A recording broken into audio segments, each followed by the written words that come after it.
Au sud de Buenos Aires, dans le bidonville de Villa Fiorito, la misère n'est pas une statistique, c'est un décor. Au milieu des maisons de tôle et des rues de boue, un enfant aux cheveux bouclés et au regard de feu ne lâche jamais son ballon. Il s'appelle Diego. Pour lui, le football n'est pas un jeu, c'est une survie. Dès ses premiers jongles, le temps semble se suspendre. On raconte que même les oiseaux s'arrêtaient de voler pour le regarder. Dans cette poussière, il apprend la grinta, cette rage de vaincre qui naît quand on n'a rien à perdre. Il est El Pibe de Oro, le gamin en or, une lumière divine née dans l'ombre la plus totale. À 12 ans, Diego apparaît pour la première fois devant une caméra en noir et blanc. Son visage est encore poupin, mais ses mots sont déjà une prophétie. J'ai 2 rêves, jouer une Coupe du Monde et la gagner. Ce n'est pas de l'arrogance, c'est une certitude. L'appel à l'aventure retentit dans toute l'Argentine. Il devient le plus jeune joueur de l'histoire du championnat argentin sous les couleurs d'Argentinos Juniors.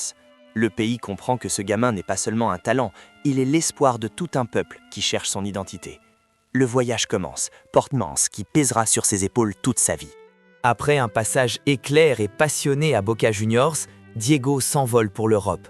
Mais le FC Barcelone, censé être son royaume, devient son calvaire. Entre une hépatite et une blessure à la cheville qui aurait dû mettre fin à sa carrière, Diego goûte à l'amertume du destin. Les supporters catalans ne comprennent pas ce génie trop impulsif, trop libre. Il se sent seul, incompris, comme un étranger dans son propre corps. C'est le moment du doute. A-t-il fait le bon choix? Est-il condamné à être un génie maudit? Le refus de l'appel se manifeste dans sa frustration. Mais son cœur réclame une terre qui l'aimera sans condition. Le 5 juillet 1984, l'histoire bascule. Maradona arrive à Naples, la ville la plus pauvre et la plus méprisée d'Italie. Devant 80 000 personnes en transe au stade San Paolo, il ne voit pas une équipe, il voit son reflet. Naples est la Villa Fiorito de l'Europe. Le mentor ici n'est pas un homme, c'est une ville entière qui l'adopte comme son fils prodige. Il lui donne tout leur amour et en échange, il leur promet la dignité. La rencontre entre ce génie rebelle et ce peuple opprimé crée une étincelle mystique. Maradona a trouvé sa raison de se battre. Il sera le vengeur des pauvres contre les riches du Nord. 1986, Coupe du Monde au Mexique. Le match contre l'Angleterre n'est pas seulement du football, c'est une guerre symbolique après le conflit des Malouines. En 5 minutes, Diego traverse le seuil de l'immortalité. D'abord, la main de Dieu, un acte de piraterie génial, une revanche de rue.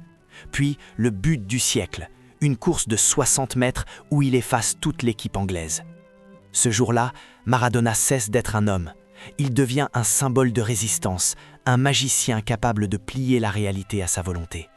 Il a franchi la porte du sanctuaire où seuls les dieux résident. La finale contre l'Allemagne est l'épreuve de vérité. Marqué individuellement, étouffé, Diego souffre. Les ennemis sont partout, les fautes se multiplient. Mais dans les dernières minutes, d'une passe aveugle, d'un simple éclair d'intelligence pure, il lance Burruchaga vers la victoire. Le coup de sifflet final retentit sous le soleil brûlant de Mexico. Maradona soulève la Coupe du Monde. Il a accompli sa promesse d'enfant. Il est le roi du monde. Mais au sommet de cette montagne, l'air commence à devenir rare et les démons de la gloire commencent à l'encercler. De retour à Naples, Diego entreprend l'impossible. Gagner le championnat italien contre les géants Milan et Juventus. L'approche est une montée en tension constante. La ville ne dort plus, elle prie. En 1987, Naples devient champion pour la première fois de son histoire. Les cimetières affichent des banderoles. Vous ne savez pas ce que vous avez manqué. Maradona est devenu plus grand que le pape. Mais cette adoration devient une prison dorée. Il ne peut plus sortir de chez lui. Il appartient au peuple. Et cette pression commence à fissurer son armure de guerrier. L'épreuve suprême n'est pas sur le terrain, elle est dans l'ombre de sa vie privée. Les liens avec la Camorra, les fêtes qui durent jusqu'à l'aube, la dépendance. Diego est un dieu sur le terrain, mais un homme brisé dans le noir. En 1990, lors du mondial en Italie, il élimine son pays d'adoption, l'Italie, chez elle, à Naples. Le public se déchire entre son idole et sa patrie. C'est le début de la fin. Le système qu'il a porté au nu décide de le détruire. Les contrôles antidopage arrivent, les scandales éclatent. Le héros est traqué. 1994. Après des années de chute, Diego revient pour une dernière Coupe du Monde aux États-Unis. Il a perdu du poids, il a retrouvé son regard de feu. Après son but contre la Grèce, il hurle face à la caméra, un cri de rage pure, de survie. Sa récompense, c'est ce dernier moment de génie partagé avec le monde. Mais l'épilogue est cruel.